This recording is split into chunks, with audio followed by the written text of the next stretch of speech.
Bem-vindas ao Colo de Longe, o podcast que fala sobre os desafios, as vitórias, os perrengues e as trocas de quem é mãe fora do Brasil.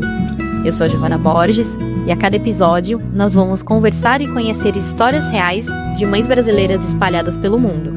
Quem disse que rede de apoio precisa estar perto? Aqui, o colo chega, mesmo de longe. Se você também é mãe, está grávida ou se aventura na maternidade fora do Brasil, este é seu lugar. Vamos juntas nessa jornada de acolhimento, conexão e muito mais.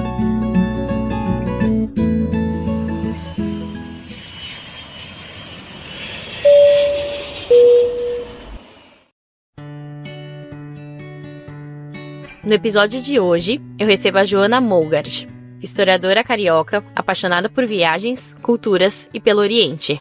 A Joana é mãe da Clara e do Eric, casada com o dinamarquês Thomas, e desde 2019 vive em Xangai, na China. A gente conversa sobre como é viver a maternidade longe da rede de apoio, o processo de se reinventar num país tão diferente e o que significa construir acolhimento no desconhecido em um lugar onde o cuidado tem outras formas e códigos. Joana, seja muito bem-vinda. Muito obrigada, é um prazer estar aqui. O prazer é todo meu de te receber. E pra gente começar, me conta quem é você e como que você foi parar na China, mulher? Então, eu vim parar na China a primeira vez, muito antes dessa vez. Eu vim aqui em 2004 a primeira vez. Eu tava fazendo história na PUC, no Rio. Meus pais tinham um amigo de família. Meu pai era oficial da Marinha, agora tá na reserva.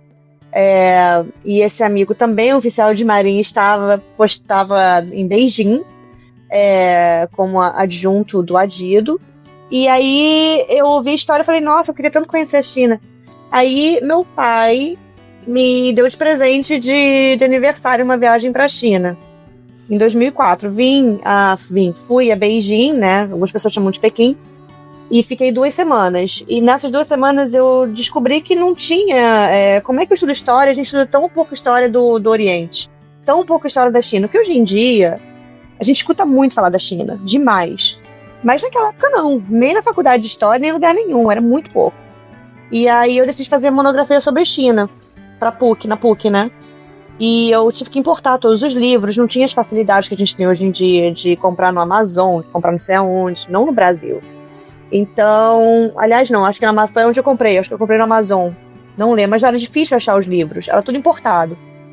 E fiz a monografia e nesse meio tempo eu decidi que eu ia morar na China 1 ano. Falei, vou estudar mandarim, quero me especializar em história da China. E aí em 2005 eu fui para Beijing fazer língua e cultura chinesa na Beijing Normal University, a Beijing Shifan Daxue. Inicialmente 1 ano, mas eu acabei ficando 7 anos em Beijing. E aí, nesses 7 anos, eu fiz o curso de língua, eu fiz um mestrado em estudo de China contemporânea, eu conheci meu marido, eu me casei. A gente foi embora de Beijing, porque ele trabalhava para a Nokia fechou na China. Fomos para a Inglaterra, fiquei 6 anos lá, tive minha filha, fiz mais um mestrado na Universidade de Cambridge. Em 2019, eu voltei para a China, porque meu marido foi transferido para cá de novo. Mas dessa vez em Xangai. Nossa, então, bom, você já morou na Inglaterra durante 6 anos. Não, morou na Inglaterra durante 6 anos e agora você tá na China. E, enfim, você passou por muitas mudanças. Do Rio pra Inglaterra, da Inglaterra pra China. E o que Bom, você falou que você foi acompanhando o seu marido. Mas dessas mudanças, apesar de ter sido por questão de trabalho, né? Como que você ficou? Quando você saiu da China, você ficou 7 anos na China e depois foi pra Inglaterra, você sentiu uma grande diferença pra você como pessoa? Ou foi assim, né? Já morei na China, que é super diferente, então a Inglaterra foi fichinha? É interessante, porque quando eu saí de Beijing, eu sempre falo isso, não tem nenhum problema em falar isso, eu tava saturada. Eu não estava mais gostando há muito tempo. Eu acho até hoje Beijing uma cidade muito mais dura, muito mais organizada hoje, porque naquela época não tinha tantas linhas de metrô. Era um inferno entrar em um metrô, você ficava todo apertado, era um empurra-empurra, era um horror aquilo. Aí você entrava no elevador, era a mesma coisa. A cidade não era tão amigável quanto é hoje em dia. Hoje em dia é muito melhor. não tinham as facilidades que a China tem hoje, não tinha o Alipay, o WeChat, que são esses aplicativos que tornam a vida super, super conveniente. E eu tava cansada, não conseguia arrumar emprego direito, minha situação de visto era complicada até eu casar, porque aí eu entrei num visto dependente. Então, quando a gente foi para outro país, eu tava prontíssima para ir embora. E foi uma aventura, eu também não tinha filhos. E aí, com 20 e poucos anos, sem filhos, tudo é muito mais simples. Sim. E você sentiu uma grande diferença de cultura? Bom, você falou que você estava saturada, né? Então, talvez tenha sido uma animação, né, ir pra Inglaterra. Mas quando você chegou lá, você sentiu um choque cultural muito grande? Ou você só falou, ai, que bom que eu tô aqui. Então, assim, vamos abraçar porque eu tava saturada. Olha, parece esquisito, até que mentira, mas eu nunca senti choque cultural nesse ponto de ser um sofrimento pra mim. Nem quando eu fui... Porque eu morei nos Estados Unidos também, quando eu era mais nova. Meu pai foi transferido quando tava na Marinha. Então, não foi um sofrimento naquela época, não foi um sofrimento quando eu fui pra China a primeira vez, e não foi um sofrimento quando eu fui pra Cambridge. Eu achei Cambridge, que foi onde eu morei na Inglaterra, uma cidade maravilhosa. Eu até hoje amo Cambridge, sou apaixonada por Cambridge. E eu fiz amigos muito rápido. E eu conheci uma amiga minha, que é a Araline, que é brasileira, logo que eu cheguei. Então eu já me senti assim numa família, porque ela é brasileira, de São Paulo, até hoje nós somos amigas. Aí eu entrei na universidade, e universidade é sempre um ambiente muito legal, porque você é estimulado o tempo todo. Então você não tem esse tempo de ficar também perdido. Eu acho muito mais fácil você ser transferido trabalhando ou estudando do que como acompanhante. Eu acho muito mais fácil, porque você já entra com um propósito, com uma rotina. E assim que eu cheguei na Inglaterra, eu já sabia, eu vou para Cambridge. Eu não sabia se ia ser aceito, mas eu tinha um plano. Eu fiz o TOEFL, eu preparei todo o material para passar pelo processo de seleção. Então, quando eu entrei, eu já tinha ali uma vida. E quando você voltou da Inglaterra, né, que você falou que você saiu da China saturada, ficou na Inglaterra e depois voltou pra China. Quando você descobriu que você ia voltar pra China, você bateu assim um anseio, uma apreensão de voltar àquele sentimento que você tava antes? Ou você falou, acho que já faz 6 anos que eu tô fora, vamos ver se mudou, vamos ver como eu me sinto? Não, eu chorei, de verdade. Porque foi muito mais do que isso. Foi quando a gente veio pra China, essa segunda vez, a gente estava de mudança pra Dinamarca, porque nós havíamos decidido ir pra Dinamarca, a gente já tinha Clara. O meu marido não gostava muito de Cambridge, e eu já estava formada, eu não conseguia trabalhar em Cambridge, porque não tinha tantas oportunidades de emprego como Londres. E aí a gente pensou, bem, vamos então para uma cidade maior, Copenhagen. É ótimo com criança você ir para o norte, né, para os países nórdicos, né? Ainda mais ele sendo dinamarquês. A gente já tinha mandado a mudança para Dinamarca. A gente estava num apartamento temporário, a gente estava pronto para ir. E aí, quando ele estava fechando a mudança, ele estava fechando o nosso caminhão, a empresa ligou e falou, olha, eu sei que isso é super inconveniente, mas tem essa oportunidade.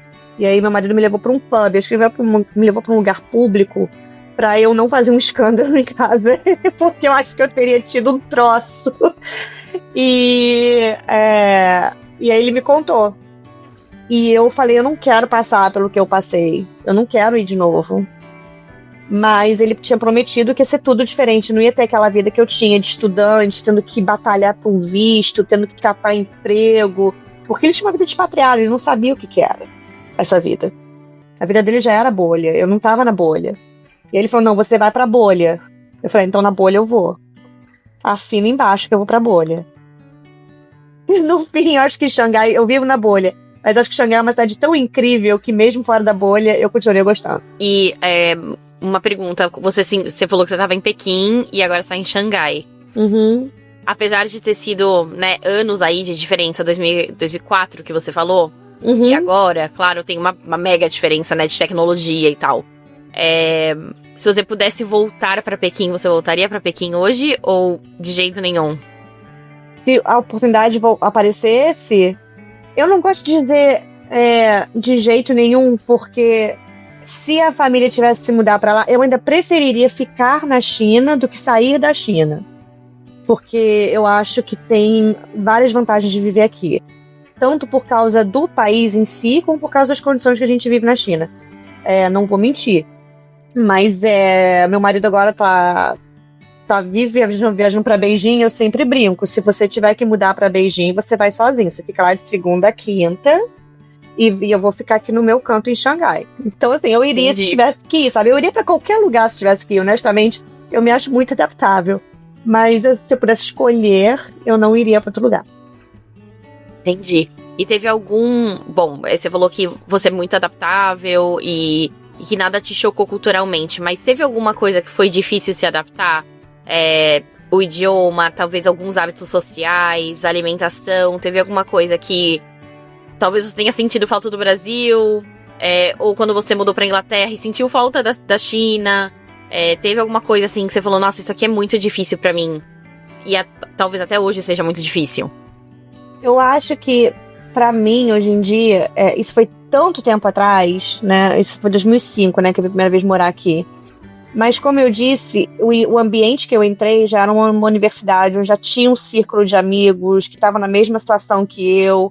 Então, não era tão difícil. Mas houve vários estranhamentos. Primeiro que eu não sabia falar uma palavra de mandarim. Eu morava numa vizinhança que não tinha coisa de estrangeiro. Era só universidade. Então, os únicos estrangeiros eram os meus colegas. Não tinha esses aplicativos que fazem essas traduções todas. Então você se virava em língua de sinais na rua para falar as coisas. Você não tinha um aplicativo para pedir um carro. Você tinha que ir e botar a mão assim, falar pro motorista em chinês para onde você ia, ou ter um cartão de onde você ia. E tinha umas situações assim muito engraçadas, porque Beijing tinha um problema, acho que melhorou muito, de trânsito, por exemplo. Aí às vezes você pegava um táxi e o táxi cansava de ficar no trânsito e mandava você saltar no meio da rua. Salta. E você, como assim? Vou saltar aonde? Não vou mais. Aí você... É sério isso? E você saltava. Aí tinham outras coisas assim, muito engraçadas, como, por exemplo, perguntar quantas coisas custavam. Porque na China não é tabu você falar de dinheiro, ou quanto custa, ou quanto você ganha. Mas pra gente é quase que uma invasão de privacidade. E eles perguntavam, quanto é que isso custou? Quanto é que você ganha? Blá, blá, blá. Hoje em dia, eu mesma já faço isso, eu mesma pergunto quanto custou, porque eu já acostumei. Comida foi bem estranho também, porque eu comia muito em restaurante, não tinha cozinha, e não tinha tanto acesso a coisas estrangeiras como tem hoje em dia. Então teve uma mudança alimentar, era chiquérrimo conseguir comer uma pizza. Uma pizza boa, não uma pizza cheia de milho e coisas, que era uma versão chinesa da pizza. É muito diferente de hoje em dia, onde eu praticamente como o que eu comia na Inglaterra e no Brasil. Então foi aí um processo de adaptação bem lento, né? Mas o que eu acho legal que você falou é que você é uma pessoa muito adaptável, né? Porque muito provavelmente outra pessoa na sua situação ia estar surtando. E a médico, acho que foi, talvez, agora eu lembrei, foi o pior. Foi o maior choque, porque eu fui num médico no hospital público, eu não sei se mudou, e agora eu uso hospital particular, mas era muito diferente. Porque você vai no hospital, aí aquele pré-acesso, aquele pre-assessment, a triagem, ela não é feita em um espaço particular. Você vai ver o médico com outras pessoas em volta. Então o médico vai perguntar aquelas coisas básicas, vai te examinar assim por alto, não nada assim que exige privacidade, mas alguma coisa tipo um pé, uma mão. E aí se forma um círculo de pessoas à sua volta, que você é um estrangeiro, e você tá ali sendo atendido pelo médico, aquelas pessoas ao seu redor. É como se você fosse uma atração. Isso eu me lembro que foi bem, bem interessante. Bom, estar nessa situação de estar no médico na China, sem falar direito a língua, já deve ser, assim, um evento. E aí eles tornam disso um evento, eu imagino. Nossa, deve ser muito constrangedor. E você vira o evento, e é isso, você vira o evento em várias situações, porque às vezes tá numa situação de estresse. Por exemplo, uma vez o meu cartão de banco foi engolido pela máquina. E aí você tá sofrendo, tá ali chorando, você não sabe o que fazer, mas as pessoas acham você interessante. Aí você vira o evento, mas você tá ali no meio de uma situação que você não tem condição de lidar em ser um evento. Você conheceu o seu marido, foi estudar, enfim, a sua vida tava indo ali, né? Mas quando teve algum momento de virada, assim, que você percebeu que você realmente estava construindo a vida na China? Até hoje, não. Isso aqui é interessante. eu nunca transferi meu título de eleitor para a China ou para Inglaterra, porque eu sempre, na minha cabeça, de alguma forma, eu não sei porquê, eu ia voltar. Eu acho que só hoje em dia, depois que eu tirei residência permanente na China, o que aconteceu ano passado, que aliás é uma coisa bem difícil de obter, hoje em dia que eu já vejo que eu poderia ficar aqui permanentemente, porque a China, diferente de outros países, que normalmente os brasileiros vão se mudar, ele tende a ser um país de transição. Você fica um tempo, mas você sempre vai embora. Não é como ir para a Europa, vai para Portugal, não, vou viver lá. É muito difícil o estrangeiro vir aqui e se aposentar aqui. Então, não vou dizer que é impossível porque acontece, é raro. Mas é isso. Então, até hoje, acho que não caiu a ficha. Entendi. E, bom, você mencionou que a Clara nasceu na Inglaterra e o Eric nasceu aí. Então, cada filho nasceu num país. Você consegue comparar as duas experiências contando como foi se tornar mãe em lugares tão diferentes, né? A Inglaterra já é diferente para nós brasileiros, mas aí você teve outro filho na China. Também é bem diferente da Inglaterra. Então, você tem 2 mundos aí. Queria saber um pouquinho dessa experiência. É totalmente diferente. Totalmente diferente. Na Inglaterra, eu tive minha filha no hospital público inglês. E foi uma experiência bem ruim. O parto da Clara foi ruim. E foi uma mistura de fatores. Eu poderia falar 1 hora sobre isso, sobre como as mulheres precisam ajustar expectativas e fazer sua própria pesquisa e entender o que está acontecendo. Achando que porque eu estava na Inglaterra, onde, em geral, tudo é muito atualizado, os protocolos são atualizados, eu apesar de ter feito um curso pré-natal, eu joguei muita coisa no sistema. Eu vou ter um parto normal, tranquilo, porque eu tô na Inglaterra. Não foi bem assim. Eu entrei naquele pânico ali, eu tava com a minha família, com a família do meu marido na Inglaterra. Quer dizer, já 2 culturas muito diferentes, né? Dinamarca e Brasil em relação a parto, né? E eu tive uma gestação que foi prolongada, eu fui quase 42 semanas. Eu tive pródromos. Aí naquele pânico de não saber o que era pródromos, eu fui para um hospital muito cedo. Passei um monte de intervenção. Aí é daquela coisa, né? O pacote perfeito. Chega cedo no hospital, o hospital tá cheio. Aí eles te induzem pro negócio mais rápido. No fim eu tive um parto super ruim e uma cesárea de emergência, que me deixou super traumatizada, porque eu me senti muito sozinha no meu parto. Eu sempre falo isso. O meu marido estava comigo, mas ele estava preocupado com os pais que estavam ali na Inglaterra, e eu não tinha uma doula, e eu me senti muito sozinha. Eu só queria que alguém estivesse lá comigo. Não, no Eric, que nasceu na China, eu acho que eu peguei tudo o que eu aprendi e eu transformei em outra coisa. Eu pesquisei, eu estudei, eu sabia que estava num país de cesarianas, que a China é um país de cesarianas. Não tão ruim quanto o Brasil, mas perto. E eu achei uma equipe humanizada num hospital particular, eu achei uma doula, eu tinha um plano de parto, eu tive os mesmos pródromos, mas fiquei em casa. E eu fui pro hospital quando tinha que ir, e 6 horas depois o meu filho nasceu de parto normal. E aí eu tive pele a pele, e eu tinha, ao contrário da Inglaterra, onde eu tinha só uma enfermaria, né? E isso eu nem achei tanto problema, não. Eu tinha só uma enfermaria, mas aqui no particular, que eu tive o Eric no particular. Até porque eu queria um parto normal, eu não ia... A chance de conseguir um parto normal num hospital público na China ia ser difícil, porque eu tinha uma cesárea prévia. E aí eu tinha uma suíte grande, eu tinha enfermeiras, e eu tinha alguém trabalhando em casa. Então, a minha mãe me ajudou na Inglaterra 1 mês, mas depois ela voltou. Mas na China não, eu tinha ajuda constante. E era 2º filho, e foi um parto tranquilo, então foi muito diferente. Essa parte física, com certeza a China me proporcionou uma experiência melhor. E que você falou que essa questão da ajuda depois é uma coisa cultural que toda mulher tem, ou uma coisa que você optou por ter particular? Como que funciona? Porque eu já vi que a cultura do Oriente, né, a gente pesquisa assim por cima, tem muitas, elas cuidam muito da mãe pós-parto, né, no Japão e tal. Então, como foi uma coisa incentivada? É o governo que dá? Ou você que foi atrás de uma pessoa? Como que foi? Na verdade, eu não fui... Isso é verdade. A China tem uma cultura de pós-parto muito específica. Tem um nome para isso. que é o Zoyue, que é literalmente sentar o mês. Qualquer mulher na China, pobre e rica, no norte e no sul, ela vai ficar na casa dela sossegada um mês. Ou ela vai ter a mãe ou a sogra ajudando ela não vai sair de casa. Ela não sai de casa, tem que comer comidas especiais, não pode lavar o cabelo. As restrições são imensas.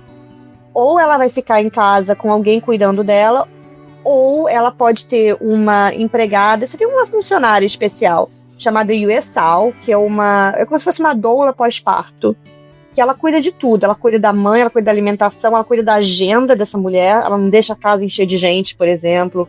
Ela não deixa a visita entrar se a mãe estiver dormindo. Então ela cuida da mulher. E os hospitais particulares, por exemplo, eu não sei dos públicos, mas eu não duvidaria se tivesse. Tem um andar especial que é pro pós-parto, para as mulheres que querem ficar no hospital fazendo o mês no hospital. É como se fosse um serviço de hotelaria. E aí elas ficam nesse hotel um mês se recuperando do parto. No meu caso, eu não tive uma Yuesao. A Fan, que trabalha aqui em casa, ela faz o serviço de casa normal, ela já estava aqui.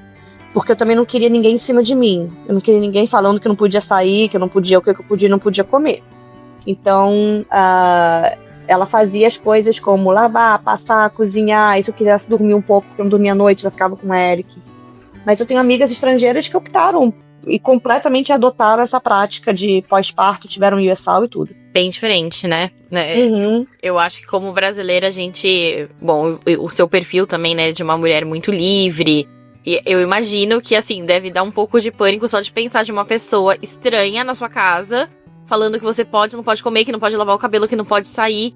Deve dar um pouco de pânico pra gente, né? Uma cultura muito diferente, deve dar um pouco de pânico mesmo, né? De não se sentir à vontade já lá na transição hormonal, tudo diferente, privação de sono e uma pessoa te falando que deve ou não fazer. Me parece assim, eu sei que é cultural e eles devem estar muito acostumados, mas pra mim também ia ser um grande não. Não, pra mim foi não, e eu comecei a sair com o Eric, porque aí também tem o seguinte, eu tinha tido filho na Inglaterra, então eu adaptei, eu adotei o costume inglês. Que é o quê? Não tem tempo mínimo pra você sair de casa. Quando você se sente bem. Então, quando eu voltei do hospital, eu usei todos os 3 dias, porque o hospital era muito bom. Quando eu voltei pra casa, eu já comecei a sair logo. Acho que no Brasil também tem essa coisa de não sair muito, né? Quando você tem recém-nascido, tem que esperar as vacinas. Eu não fiz isso. Porque na Inglaterra eu não fiz, é que eu não fiz. Então eu pegava o Eric, botava naquele carrinho. E tinha uma coisa de eu saber que quando eu chegasse em casa eu ia dormir, porque a Fan tava lá. Então eu saí, assim, eu lembro que na minha primeira saída, cara, que tinha 4 dias, eu tava tão bem, que eu almocei, tomei um vinho, ele tava comigo, Eric, amamentei na rua, e eu fui visitar a madrinha do bebê. Não foi ela que veio me ver, eu tava tão, sabe, tão bem. Meu segundo puerpério foi tão tranquilo. E eu acho que também você veio de um lugar que você teve 2 partos muito diferentes.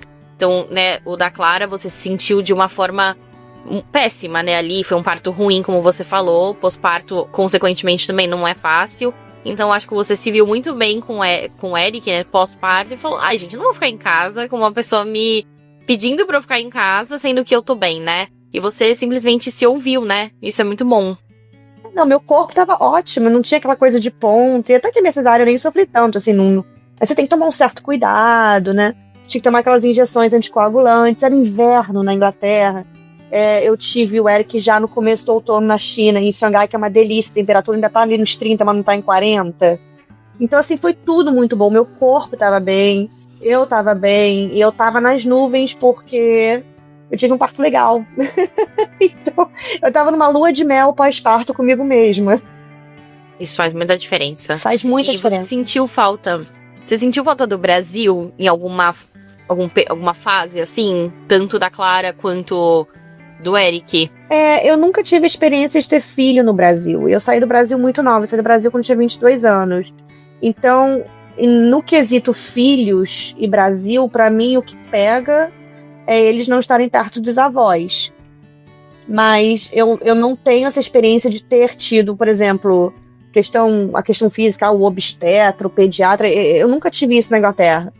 Então, quando eu cheguei na China e eu tinha que ter tudo isso, eu até achei meio esquisito. Então tá, vamos fazer. Então, não, eu não tive esse choque, porque eu comecei na Inglaterra, onde, na verdade, tudo é muito mais simples.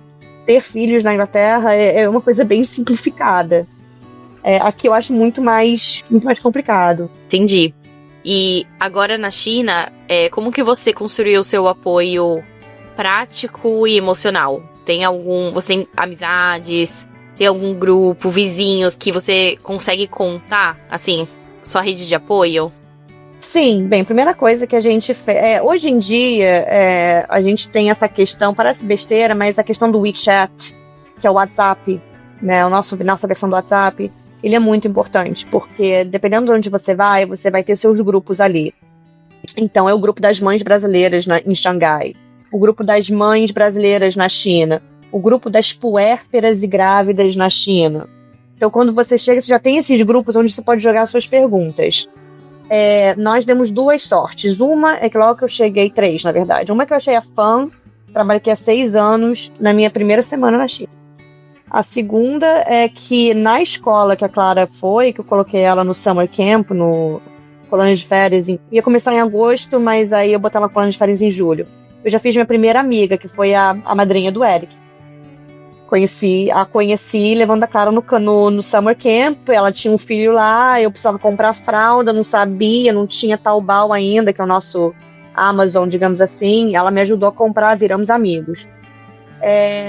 Então essa aí foi uma grande segunda sorte. A terceira é que o apartamento onde a gente achou, a gente foi morar, o prédio tinha uma comunidade maravilhosa. E até hoje, que nós já mudamos de apartamento, nós somos amigos dessas pessoas. Há 6 anos já. Então eu dei essas 3 grandes sortes. A outra coisa que eu falava chinês também, aí era tudo muito mais fácil. E o que você sente que a maternidade na China te ensinou como mulher, enfim, sobre você mesma? Eu acho que uma coisa que os chineses ensinam, que a sociedade chinesa ensina, e que é uma tecla que eu gosto de bater, é que não é dever só da mãe cuidar dessa criança.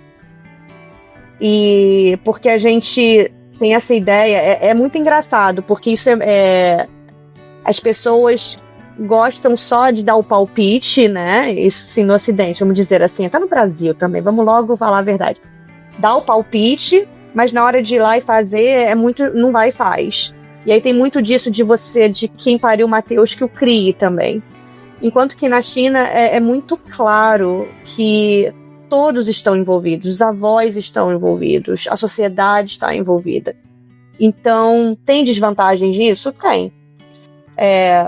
Não é só você, não é só a palavra que vale.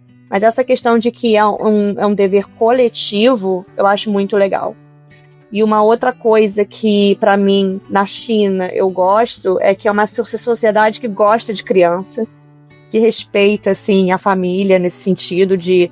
As pessoas não se irritam com a presença de criança, né? As crianças ocupam espaços. E é um lugar seguro para criar filhos. Eu não tenho essas preocupações que alguns lugares têm de violência urbana, de sequestro. É um lugar muito seguro. Assustadoramente seguro, porque quando eu saio, a gente tem que meio que se preparar. E você já voltou com seus filhos pro Brasil alguma vez e teve algum tipo de choque, assim, de nossa, não, calma, na China não é assim, e foi muito difícil pra você entender uma cultura que enfim, é nossa, mas ao mesmo tempo não é mais. Teve alguma situação? Eu acho que tem várias, né? Aqui na China, eu acho que o que me vem à memória foi quando a gente foi pro Camboja, uns meses atrás. E você não vê pessoas em situação de rua em Xangai ou quase em lugar nenhum. A China não é um problema muito chinês, pessoas sem casa. E miséria. E aí a Clara viu pela primeira vez crianças de rua mais novas do que ela pedindo dinheiro. E ela não entendeu. Para ela, assim, era um negócio inconcebível. Ela não entendia por que aquelas crianças estavam na rua, por que elas não tinham casa, por que elas tinham que fazer aquilo, por que elas tinham que pedir dinheiro. E aí eu tive que ter toda essa explicação de pobreza, porque é uma coisa que ela não vê na realidade dela. E ela ficou assim absolutamente chocada, voltou super triste para casa, foi um choque para ela. E de resto, eu acho que eu fico meio tensa quando eu saio com eles da China, porque aqui, como eu falei, eu fico muito tranquila, eu sou muito, muito tranquila. Porque dificilmente, seria muito difícil acontecer alguma coisa. E quando a gente viaja, eu fico assim, de olho, cadê? Onde tá? Porque aqui eu posso meio que soltar. E lá eu fico meio, lá que eu digo qualquer outro país. Eu fico com mais medo. E você já voltou com eles pro Brasil alguma vez ou não? Já. Clara foi algumas vezes. A Eric foi uma vez só, porque o Eric é um bebê de Covid. E a China ficou fechada há 3 anos. Durante de 2020 até, acho que abriu só em 2022. E era dificílimo sair, porque eles tinham que passar por uma quarentena. Foi só em 23 que eles suspenderam a quarentena, que eu me lembre. Então ele só conseguiu sair da China e foi pra Dinamarca. E ele foi pro Brasil uma vez. A Clara foi pro Brasil algumas vezes. E eles como que foi essa... Bom, eles nasceram fora, né? Eu digo até pelo meu filho, mas meu filho tem 1 ano e meio, então acho que ele não tem muita compreensão. Mas a criança mais velha, e ela, enfim, nasceu na China, na cultura oriental, e ela vai pro Brasil. Você sentiu que teve algum choque dos seus filhos, assim, de muitas coisas legais, provavelmente, mas algumas coisas, assim, como que funciona isso aqui? Eu acho que pra Clara, o que ela mais sentiu no Brasil, que pra ela foi difícil, é que ela queria fazer amigos, mas o português dela não é bom o suficiente. Ela entende, mas ela não fala. É o mesmo problema quando ela vai pra Dinamarca. Ela entende... dinamarquesa ela nem entende, né? Na Dinamarca o problema é outro. É que ela fisicamente parece realmente uma dinamarquesinha. E aí quando os amiguinhos vêm falar com ela, ela não tem a menor condição de lidar. Mas no Brasil era isso. Era ela querer interagir com outras pessoas do país dela, mas ela não conseguia fazer da mesma forma. Ela também não gosta de calor. Mas aqui nem enxergar é bem quente, mas isso também foi um problema. Mas, por exemplo, a alimentação. Aqui em casa a gente come arroz e feijão, então não é estranho, ela entende português, mas de fato, essa coisa de não poder ter aquela coisa fluida de comunicação foi difícil para ela. E aí uma pergunta um pouco mais complexa, talvez. O que você acha que você aprendeu com a cultura chinesa que incorporou o seu jeito de maternar? E algum traço de brasileiro mesmo, que você ainda mantém, que faz muito tempo que você tá fora, né? Mas você é brasileira. Então tem algum tempo, tem algum traço de personalidade brasileira que você fala, não, isso aqui eu faço questão e eu sei que é muito comum do Brasil. Então eu queria esses 2 pontos, a cultura chinesa e a cultura brasileira, como que isso molda o seu maternar hoje? Eu acho que talvez uma coisa da China é que eu realmente aceito que eu não crio a minha filha sozinha. A minha mão direita tem o meu marido, tem o pai, mas é a Fã. Quem me ajuda a criar meus filhos no dia a dia é a Fã. Isso quer dizer que ela não é só ela dá o banho, ela dá comida, não. Ela ajuda a criar meus filhos, ela passa valores, ela passa a cultura dela. Tanto é que meus filhos falam chinês maravilhosamente bem. E isso me dá 0 ciúmes, eu tenho 0 ciúmes, muito pelo contrário, eu tenho um alívio enorme. Outra coisa que eu acho que também meio que a gente assumiu, que eu assumi, é que a cultura dos meus filhos não é a mesma que a minha. Então eu tenho que entender um pouco da cultura deles, porque a Clara, por exemplo, aprende na escola sobre lendas chinesas, histórias chinesas. Então eu tenho que entender um pouco do mundo dela também. Porque eu estudei chinês, mas eu nunca estudei nesse nível. Eu não nasci mergulhada, ela nasceu mergulhada. Então eu tenho que entender o mundo dela. E eu tomo muito cuidado para no futuro relativizar as coisas e nunca falar para ela, mas é porque a gente faz isso desse jeito. Porque desse jeito seria o meu jeito que eu vi crescendo no Brasil, e não é o jeito dela. O que eu aprendi na China, eu acho, e ter morado fora, é que existem vários jeitos de fazer várias coisas, e nem sempre o que você cresceu é o único certo. Então, tomar muito cuidado, que meus filhos não precisam fazer as coisas do meu jeito. De brasileira, Meus filhos tomam banho todo dia. Não é um hábito comum na China tomar banho todo dia? Eu não sei, né? Nas crianças chinesas, assim, as que eu conheço até tomam. Mas tem crianças europeias que eu conheço que não tomam banho todo dia. Crianças americanas que eu conheço que não tomam banho todo dia. E eu até entendo que há pesquisas que falam que não há necessidade. E com certeza faz sentido, porque quando a Clara era bebê na Inglaterra, eu não dava banho nela bebê todo dia. Mas depois que ela ficou maiorzinha, que já ia pra creche, eu fazia. Então meus filhos tomam banho todo dia. Então é uma coisa bem brasileira. E eles comem, por exemplo, arroz, feijão. Não tem essa coisa assim de dar sanduíche para substituir refeição.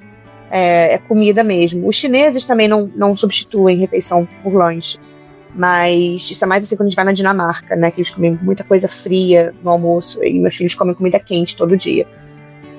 Uma coisa brasileira que eu não fiz foi que eu não furei a orelha da minha filha quando ela era bebê. Então foi o contrário, na verdade. Isso daí eu adotei a coisa europeia chinesa, não furei a orelha. Entendi. Mas não tem...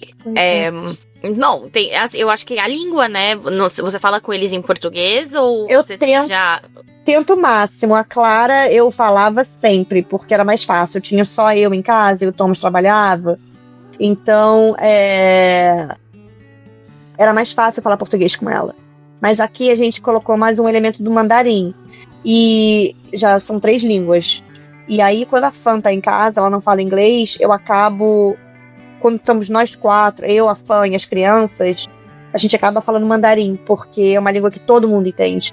Então, meio que a língua da casa virou chinês, até meu marido chegar. E isso meio que atrapalhou um pouco o meu português com os meus filhos, porque nós temos mais uma pessoa e mais uma língua. Eu tento o máximo que eu posso, mas eu admito que ficou mais difícil. E hoje, se você precisasse voltar para a Europa ou até para o Brasil, você imagina criando seus filhos longe da Ásia? Olha, eu acho que seria um choque para mim. Eu acho que seria um choque enorme para eles, porque quando as pessoas vêm para a China com filhos maiores, os pais se preocupam muito com o choque cultural dos filhos. Mas os meus vieram, a Clara com 2 anos e 8 meses. Ela não lembra da Inglaterra. E o Eric não é um chinês, ele fala chinês, ele come comida chinesa, ele é chinês, praticamente. Seria um choque muito grande e eu ficaria muito preocupada deles esquecerem o chinês. Para mim isso é uma preocupação muito grande, porque para mim eles têm que manter o chinês e o mandarim tem que continuar bom. Então eu ficaria preocupada assim. Eu vou continuar empurrando o máximo que eu puder deles crescerem aqui. E como você e o... Bom, vocês têm várias culturas, né? Tem a cultura brasileira, a do seu marido e a da China. Como vocês equilibram as diferenças culturais na criação dos meninos? Eu acho que pra gente foi muito orgânico tudo isso. Como eu e Thomas já morávamos fora há muito tempo, quando a gente teve nossos filhos, a gente meio que foi desenvolvendo as nossas próprias regras. Na Inglaterra, eu adotei muito o jeito inglês de fazer as coisas.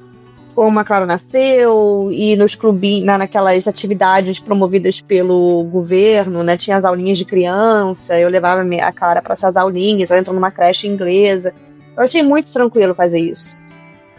E aqui, a gente adotou os costumes de uma família expatriada na China. As crianças vão à escola internacional, eles convivem. Facilita muito você viver numa sociedade onde você não está sozinho como um estrangeiro. E como as crianças vão à escola internacional e a gente tem outros amigos estrangeiros de outros lugares, e o fato de a gente estar na China, ser um país tão diferente, o fato de estar na China meio que neutraliza as diferenças entre eu e o Thomas. E os meus outros amigos ocidentais. Por quê? Porque pode ser dinamarquês, pode ser espanhol, mas é ocidental. Já é uma proximidade, tem semelhanças. Então, o fato de estar na China meio que neutraliza diferenças entre países ocidentais. Então, para mim, para o Thomas, é assim. E, como eu disse, o nosso círculo ele é composto por pessoas similares, né? Pessoas que estão aqui, estrangeiros de outros países, que têm filhos aqui. Isso é uma terceira cultura. Já não é mais a minha, dele, é a terceira. É outra coisa. Então a gente comemora Halloween na escola e nas festas aqui em Xangai. Aí tem um amigo que faz Thanksgiving, porque é americano e convida a gente. Aí a gente faz um novo chinês, que tá na China. E isso é normal. É normal. Faz um mix de culturas, mas eu entendo porque eu também, aqui em casa, meu marido é francês. E apesar de a gente não estar no Oriente, a gente tá aqui no Canadá, ainda tem a cultura do Canadá, tem a cultura, né, dele, os pais dele são árabes, então tem a cultura também marroquina que existe aqui em casa, e tem a cultura brasileira. E é engraçado você falar isso, porque a gente também não tem essa... Nunca sentamos e falamos como que vamos criar o Adam. É uma coisa que vai indo, né? Vai indo, e aí, claro, né? Às vezes eu vou lidar de uma forma e ele de outra, mas no final a gente sempre tenta encontrar um meio termo, porque é uma dúvida que as pessoas têm, né? Quando você casa com um estrangeiro e mora em outro país, como que vocês equilibram? E pra mim nunca foi um tópico, assim, como que a gente vai equilibrar? Também talvez a gente nunca teve um grande problema pra sentar e conversar e equilibrar. Mas acho que as coisas vão acontecendo e você vai lidando da forma que dá pra lidar naquela situação, né? Exato, é isso. Na nossa situação, a gente nunca sempre falou, vamos fazer isso, vamos fazer aquilo. Algumas questões grandes, como, por exemplo, religião, não é uma questão pra gente, porque eu não tenho religião, meu marido não tem. Então já não era uma questão. Aí você vem pra China, a questão de escola. Sempre ficou entendido que as crianças iriam para uma escola internacional, não porque a escola chinesa é ruim, mas porque o sistema é duro. E porque o sistema prepara a criança para a prova do vestibular chinês. E, como eu disse, a maioria dos estrangeiros aqui não fica com filhos aqui até a idade da universidade. Pode ser que aconteça com a Clara, eu não sei. Mas então, na escola internacional, já meio que dilui essa questão de cultura, porque são várias culturas juntas. Então a gente celebra um pouquinho de cada coisa. Mas nunca foi assim, nunca foi um estresse, sabe? A gente sempre concordou em algumas coisas, as grandes, pelo menos. E que tipo de raízes que você acha que seus filhos estão criando aí na China? Tem alguma coisa que você olha e fala, tomei a melhor decisão que eu poderia ter tomado? Eu não sei se foi, assim, na questão de proporcionar a eles um ambiente seguro, estável, com pessoas que amam eles, com um sistema de educação bom e sólido, a oportunidade de viver numa casa confortável, a oportunidade de viagens e conhecer o mundo. Eu acho que a gente fez sim uma excelente escolha. E eles estão na China numa época muito interessante. Eles vieram para cá numa época, não é que nem quando eu vim, que ainda tava ali naquela coisa, a China tá vindo, tá acontecendo. Agora a China já aconteceu. E eles estão aqui, e eles podem ser essas pessoas que quebram esses paradigmas também, porque as pessoas têm preconceito com a China. Mesmo com a China tão onde ela está, o preconceito continua. E a visão deles de China, o mundo deles, a China deles, é uma China moderna, é uma China segura, é uma China de pessoas que amam eles. Então, sim, eu acho interessante. Eu acho que foi uma boa escolha para eles. E existe algum... Eu acredito que você tem amigas ainda no Brasil, amigas com filhos. Tem algum momento que você para e se compara de alguma forma? Assim, porque lá no Brasil é super comum isso aqui e aqui não, e eu queria ter isso.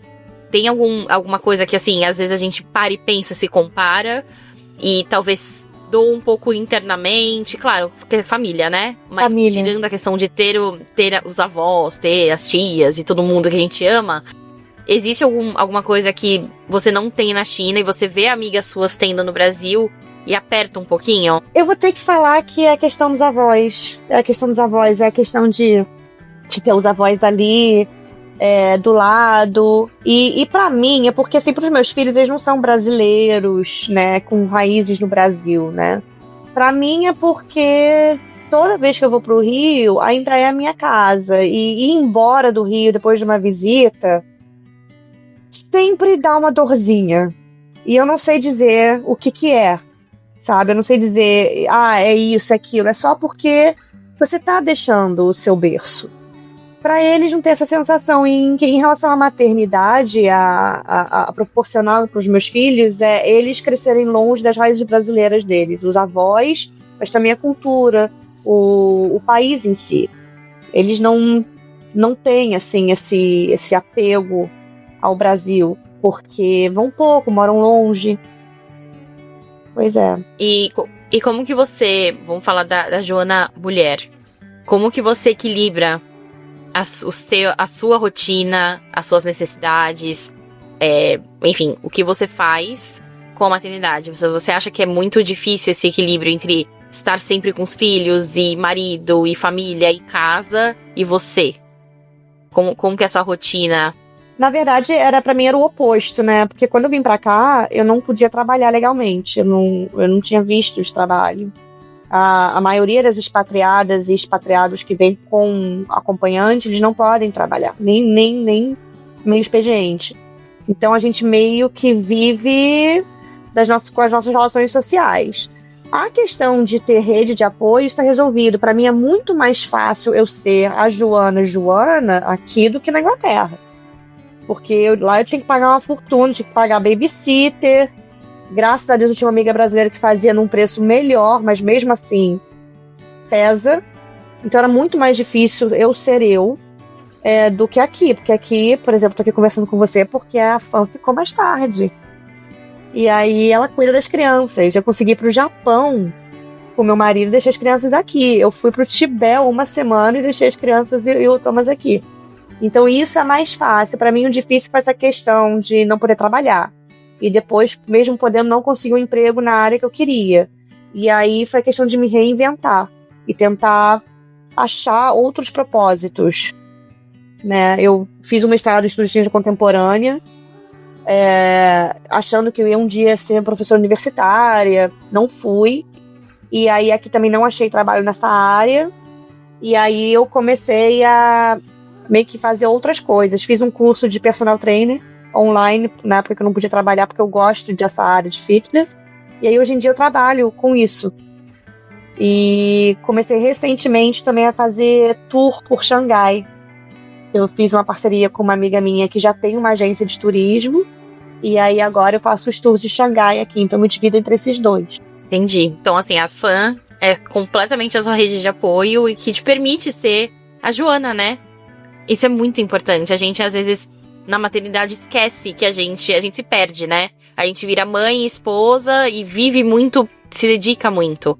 Mas aí a gente, às vezes, esquece de voltar pra gente. Eu fico muito feliz de saber que você tem uma rede de apoio. Seus filhos vão pra escola, tem a fã e você consegue ser a Joana que você tanto batalhou pra construir também, né?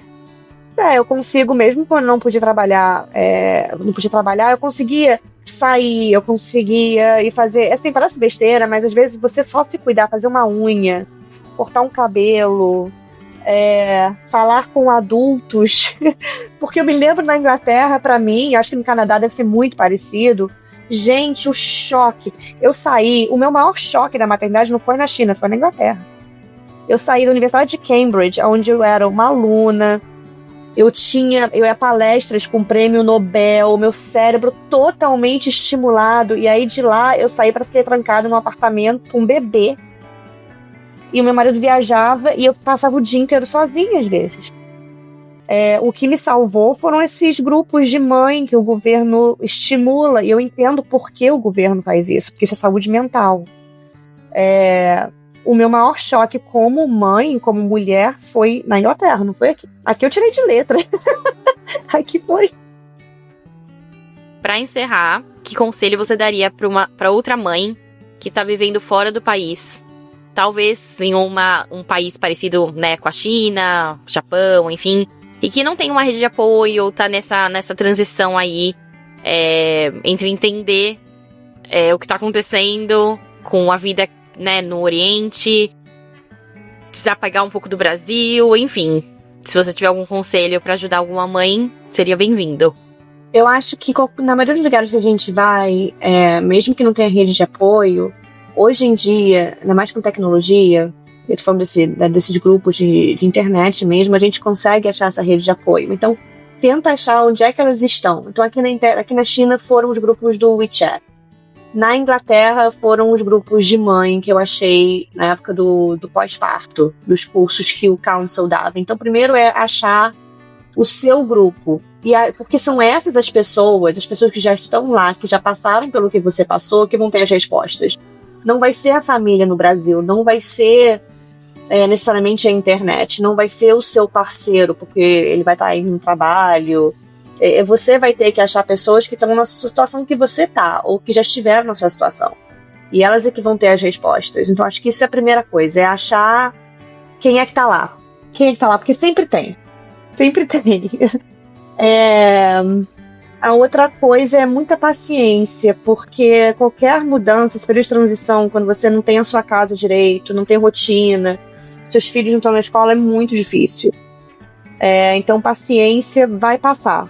Você vai ter a sua casa arrumada, você vai ter uma rotina organizada, você vai saber onde fazer as compras. Isso é temporário. Então, paciência e buscar construir, porque a rede de apoio você constrói, ela não vai estar lá pronta. Não interessa se vai ser a babá que você vai contratar ou um amigo que você vai conhecer, ela vai ser construída, ela não vai ser entregue. Paciência e achar a sua nova rede de apoio e aceitar que não, se você veio de um lugar onde estava há muito tempo, que não vai ser igual. Ajuste de expectativas é muito importante.